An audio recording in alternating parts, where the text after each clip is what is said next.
Educating liberals about guns. I mean, taxes. Episode 7. Hi, everybody. Welcome to another episode of Educating Liberals About Guns. However, this episode is going to be a little bit different. I'm going to come off a topic just slightly. This is going to be educating liberals about taxes.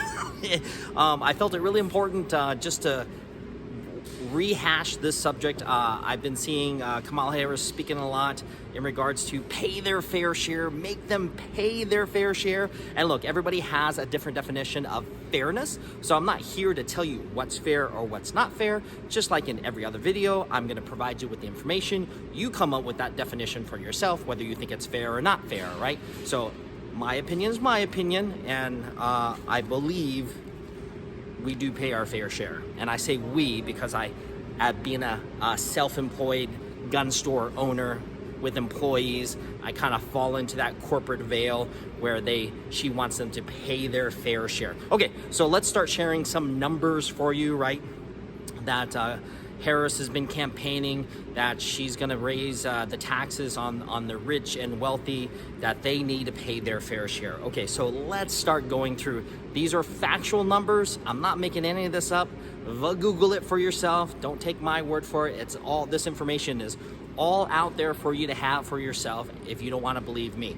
Okay, so this is in regards to top 1% of income earners. If you want to, on average in the U.S., it's different by state, but if you just take the United States in a whole, if you want to be a top 1% of earners in the United States, you would need to make $787,000 this year. Last year, that number was $650,000. To fall into the top 5% of U.S. income earners, you would have to make $250,000 or more.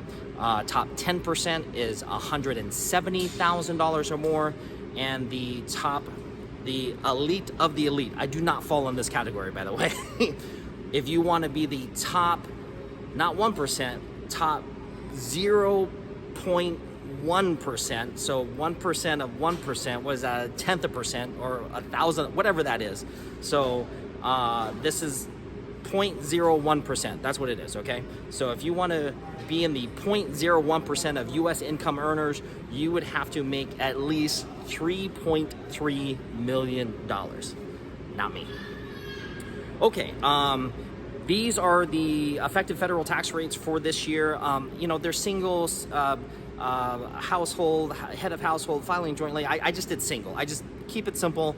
And this is single filers, right? So this is your effective federal rate based on your income. So if you make up to $11,600, your federal effective rate is 10%. They're going to tax you 10% on your money, or they're going to take $1,100 of it. From $11,600 to $47,000, they're going to tax you at 12%, so just one more percent. I feel like a lot of families fall into that income, that 12%. And then if you make $47,000 to $100,000, your federal effective rate is almost double that, which is 22%. Mind you, federal rate only. This doesn't include your state tax, right? Like places like Nevada have no state tax, and every state is a little bit different on your state amount that you have to pay. So this is federal only. And then if you earn $100,000 to $192,000, your effective rate is 24%. They will take 1/4 of your money in federal taxes if you earn that much. And then the next bracket is $192,000 to $244,000.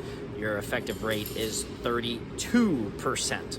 Okay, so again, these are just the numbers. I'm not saying my opinion's right, your opinion's wrong. These are just factual numbers. What's fair, what's not fair, it's up to you. So last year, the federal government collected in income tax, in earned income tax, federal government collected $4.44 trillion. Half of that was from individual donors, and the other half was from corporations, right? So like Ammo AZ would fall into that kind of corporate veil of things, even though it kind of rolls up to me. I'm not sure if I would fall into the corporate veil or not. But anyways, so they collected $2 trillion from individuals and then $2 trillion from corporation to come up with the $2.2 trillion. Now, here's the number that you will have to judge for yourself whether or not it's fair. So I told you that of the $4 trillion, half of that, $2 trillion, came from individual tax returns or income tax. Half of that, $1 trillion, half of the individual amount received to the federal government, half of that was paid for by the 1% of earners. So half of the income tax collected by the federal government was paid for, $1 trillion was paid for by 1% of the US population, where the other half, the remaining $1 trillion, was paid by the remaining 99% of the populace.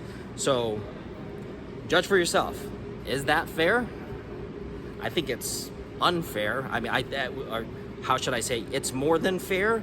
And guys like me that kind of fall into that high tax bracket, I feel like it's unfair, right? Penalizing me for being successful. But that's just me. That's my opinion. Again, all these numbers online for you to Google. Don't take my word for it. But this bullshit about, we're going to make them pay their fair share. Trust me, I am. I've had to cut those $500,000 income tax checks to the IRS at the end of the year before. Not fun.